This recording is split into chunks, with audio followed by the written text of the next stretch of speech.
Guys, good morning at magandang araw sa ating lahat. So nandito tayo sa kusina ngayon dahil inihaw ko na guys ang aking talong na maitim. Dahil yan lang ang ulam natin ngayon. So tignan natin kung okay na at ibaliktad natin. Kain din ako ng cherry guys ng 2 piraso.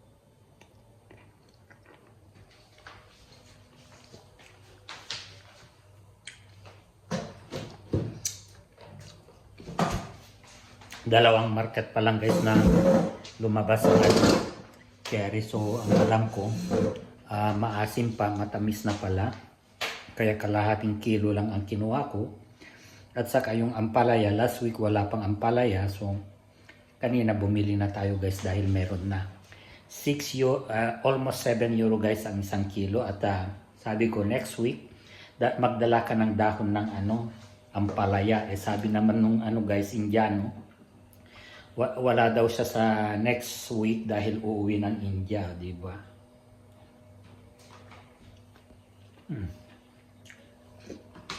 Sarap. So ayan guys, ilabas na natin yung inihaw nating talong na maitim. Ayan. Ilabas na natin. Ihaw ng aking talong, di ba? Ayan. Ang ating talong na maitim. Paano natin? Dito natin ilalagay.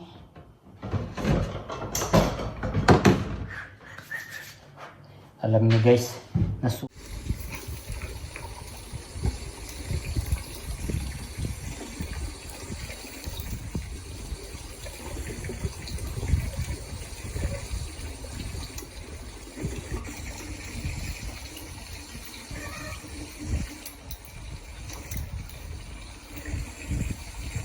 yung nung inopen ko yung oven, ang aking legs nasira na. Ayaw na ng Pakistan yung legs na yan. Ayan, diba? Balatan ko na ang aking talong guys.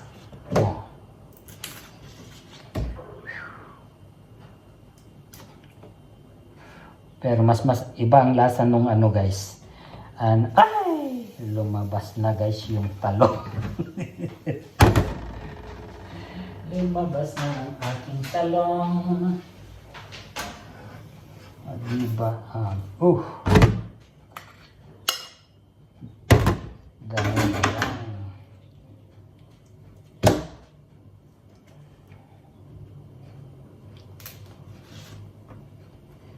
Pwede nang lagyan ng guys ng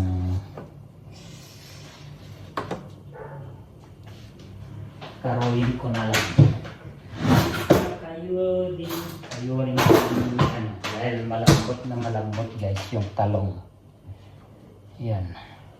Para hindi sayang yung laman.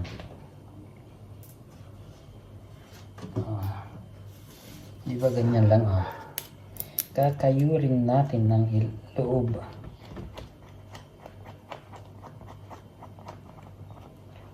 Di ba? Tapos na ang linis ng talong.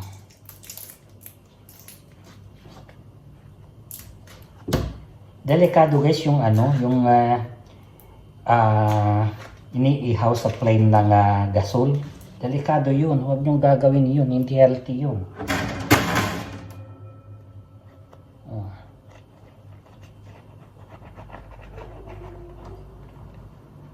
Diba? Tapos na guys ang aking talong is done. So anong next na gagawin natin? Hugasan ang pinaglutuan, pero hindi ko hugasan yung oven guys dahil mainit pa. Lilinayisan natin kaagad. So tayo natin para hugasan na natin guys yung ang aking ginamit. Masakit guys yung nasunog kasi binuka yung legs ko dun sa harapan ng oven. sumingaw yung ano guys, sumingaw yung oven, di nasunog yung legs ko.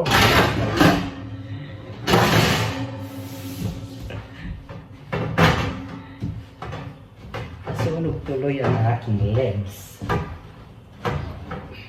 Instead na yung talong ko ang nasunog guys.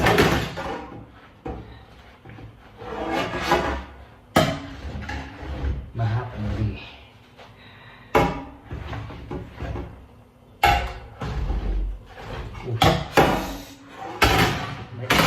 Guys, itong iron dahil sa kamamadali para matapos na.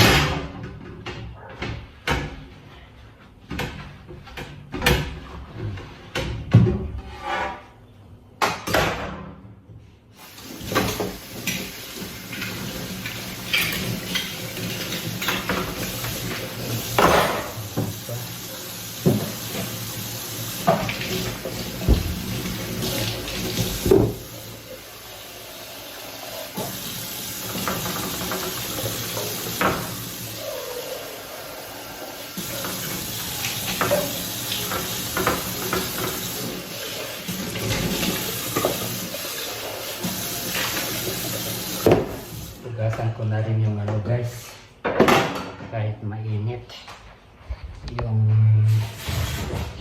parang kung anong tawag dito para hindi siya mabasa.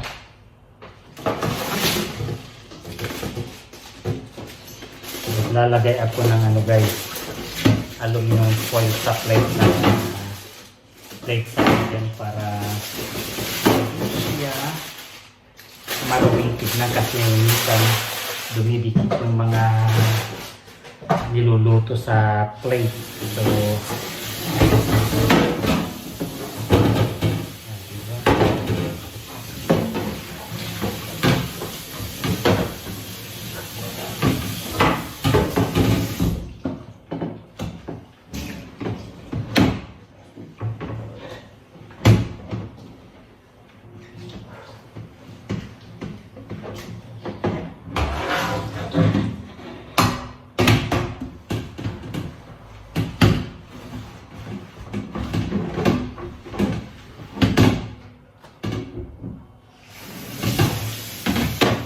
tapos mamaya ko na guys linisan yung oven pag katapos ko kumain.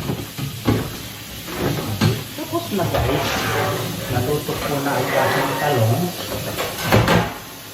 Nalinisan ko na rin yung ano, oven na lang. Saglitan lang natin yung oven. At balik tayo sa pag-upo.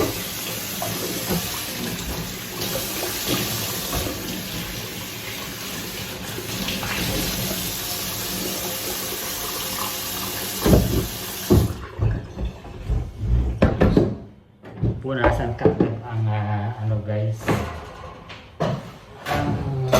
Yung mga lababo ninyo dyan ha. Baka ano pa malagkit yung mga lababo ninyo. Marami akong nakikita guys sa lababo. Ang gaganda ninyo, ang gagwapo ninyo, pero ang alababo ninyo ng gigitata, pakihugas naman. Sayang ang ganda kapag ganyan ang ano guys, kusina.